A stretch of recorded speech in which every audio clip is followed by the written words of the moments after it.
بندے کو دائرہ اسلام سے نکال دیتی ہے وہ ہے اللہ کی شریعت کا مذاق اڑانا۔ اللہ کے نبی صلی اللہ علیہ وسلم نے داڑھی بڑھانے کا حکم دیا ہے۔ اگر کوئی آدمی داڑھی نہیں رکھتا ہے یہ اس کی کوتاہی ہے، لیکن داڑھی کا مذاق اڑاتا ہے تو یہ کیا ہو جائے گا؟ شریعت کا مذاق اڑانا ہو جائے گا۔ اللہ رب العالمین نے پردہ کا حکم دیا ہے۔ ایک عورت پردہ نہیں کرتی ہے یہ اس کی کوتاہی ہے، لیکن وہ پردہ کا، حجاب کا مذاق اڑاتی ہے تو گویا کہ اس نے شریعت کا مذاق اڑایا۔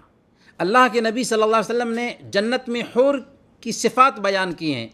اگر کوئی آدمی حور کا مذاق اڑاتا ہے تو گویا کہ اس نے شریعت کا مذاق اڑایا اور اس کی وجہ سے وہ اسلام کے دائرے سے خارج ہو جائے گا۔ کیوں؟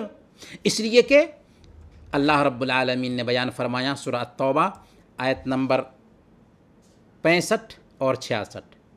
اللہ فرماتا ہے قل اب اللہ و آیاتہ و رسولہ کنتم تستہزئون لا تعتذروا قد کفرتم بعد ایمانکم۔ آپ فرما دیجئے کہ اللہ، اس کی آیتیں اور اس کا رسول ہی تمہارے ہنسی مذاق کے لیے رہ گئے ہیں، تم بہانے نہ بناؤ، تم اپنے ایمان کے بعد بے ایمان ہو گئے۔